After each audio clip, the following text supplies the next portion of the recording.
This includes hitting, kick, kicking, spitting, or throwing objects and can create a dangerous environment for others. Okay, next is about the cause of challenging behavior in students. The first is emotional issue. Emotional issues, students may display challenging behavior due to underlying emotional problems such as uh, anxiety, depression, or stress. These emotion can affect their behavior in the classroom. And number two, lack of engagement. Lack of engagement, if students are not interested in the classroom or find it too difficult, they may act out. Uh, Boredom or frustration can lead to disruptive action. And number three, unclear expectation. When behavior expectations are not clearly communicated or consistently confirmed, students might struggle to understand what aspect of them, leading to misbehavior. And number four, personal problem. These issues outside of school, such as family conflicts or problems at home, can impact a student behavior. These personal challenges can manifest as disruptive or withdrawal behavior in classroom. And the last is developmental difference. It means that some challenging behavior can be linked to developmental stage or learning difficulties. Students with special education need or development delay may exhibit behavior that are difficult to manage.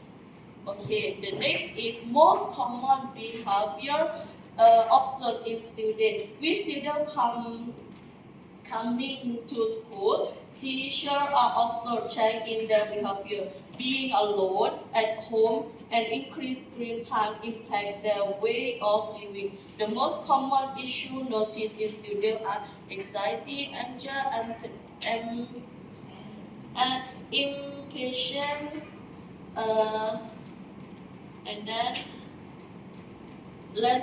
literary learning loss, reactiveness, and then unwillingness to communicate. These are causing a lack of contraction in the classroom and resulting in them losing interest in learning. Okay, next is about how to assess your students' behavior. The first is list of challenging students. List of challenging students. Observe the change in the student when they are in the classroom and interacting with others. Also, talk to parents about what behavior change they are seeing in their child at home. Based on the observation or conversation, make a list of the students where they need support or need to pay attention. And number two is keeping a behavior count. Another way of the assessing a child behavior change is by keeping a count or repetition of their behavior. For example, if a student showing tantrum in only one class, or is it the same in other classes as well, it will help to understand how severe the behavior is and what attention is required.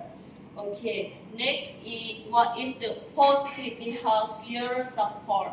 Positive behavior support, or PBS, is proactive approach designed to improve student behavior and create a positive learning environment. It focuses on teaching and reinforcing desirable behavior rather than just reaction to misbehavior. And about the 5 steps to implement PBS, or positive behavior support. The first is set clear expectation. Clearly define and communicate behavioral expectation to eliminate uncertainty and provide target for students. Number two, model positive behavior. Educators should demonstrate the expect behavior showing students what this behavior look or feel like. PBS is effective for both student and staff. Okay, number three, maintain consistency.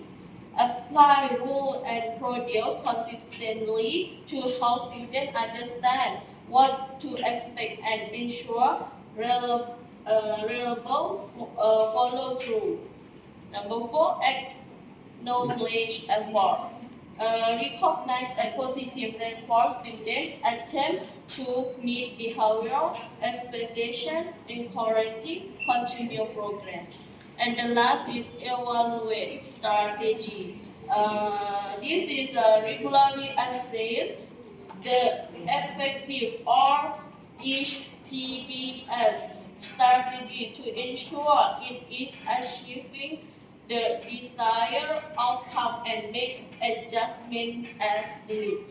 Okay. The next is about preventing issue related to behavior. I have the A classroom management strategy. The first is positive reinforcement. The best way to make change in student behavior is by motivating and praising them. Appreciate and encourage their positive behavior by rewarding them with monetary or non-monetary gesture. Include them in make class rule and provide the space where they can reflect on their behavior. Number two, frequent stimulation. Um, Frequent stimulation is a technique that can help a teacher during the learning process.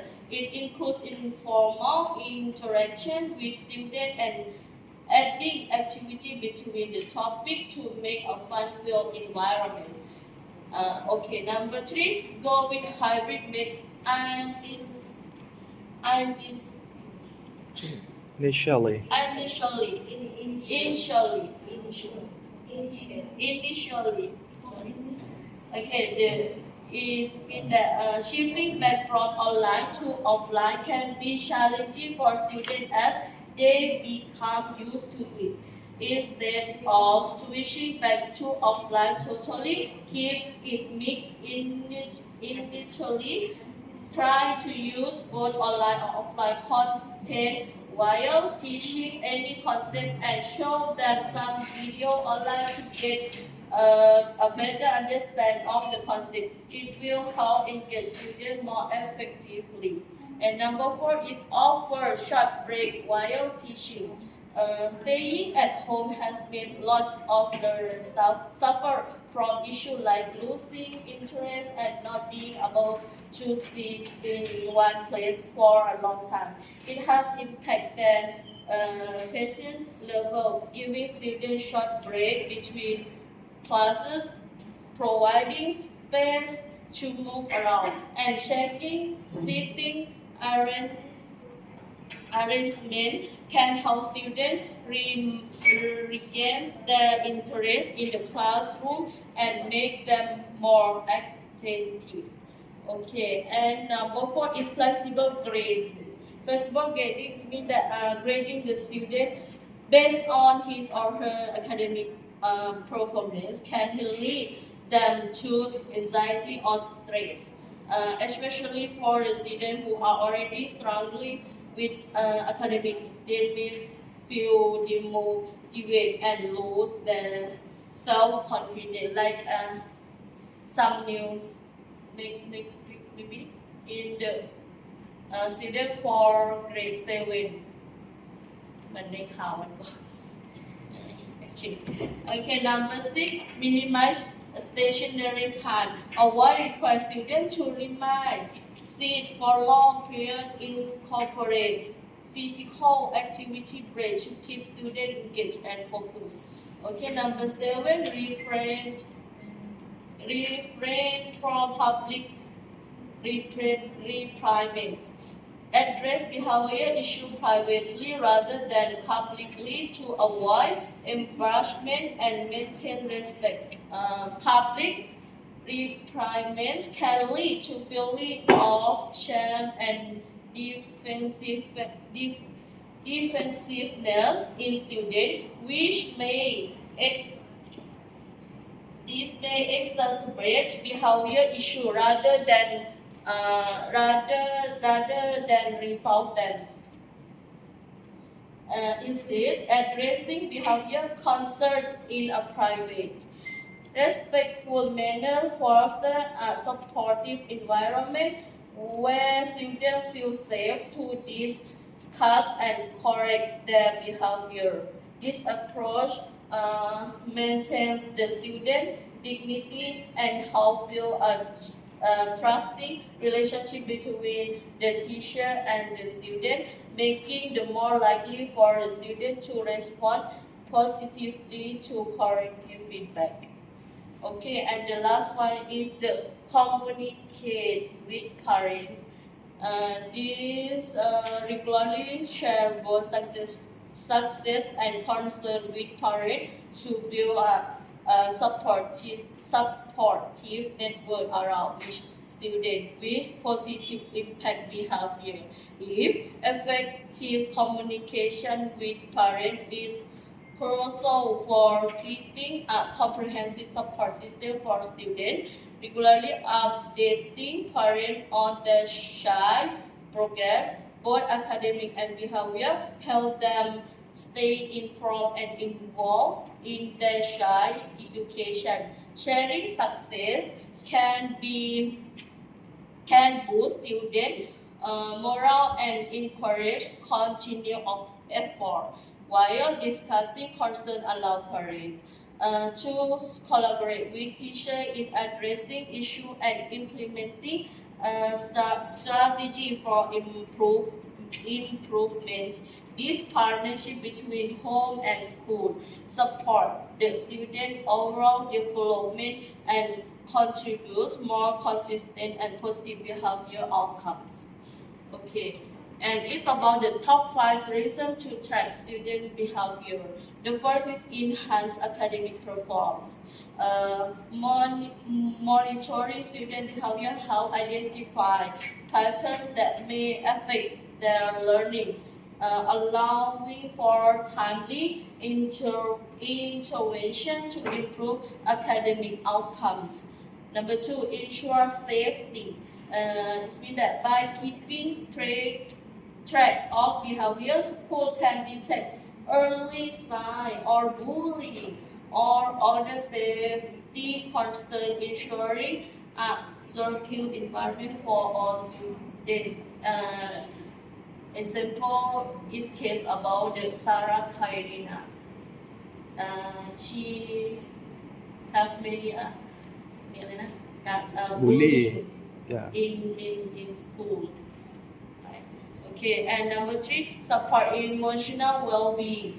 It means that understanding behavior change can highlight emotional or mental health issues, enabling school to provide necessary support and resource.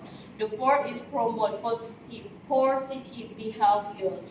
Tracking behavior how reinforce good conduct through recognition and reward, fostering a positive and productive school culture. And the last is inform parental involvement.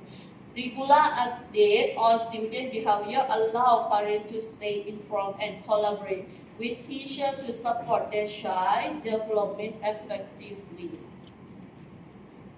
Okay, and about the conclusion in this presentation, I think that maintaining a positive and productive learning environment rests heavily on understanding and addressing student behavior by actively observing and interpreting individual action. Education can unlock the potential within each child. I have the last is you and everyone don't remember, celebrate positive behavior, acknowledging and praising desired action reinforce positive choice and strength the teacher-student bond.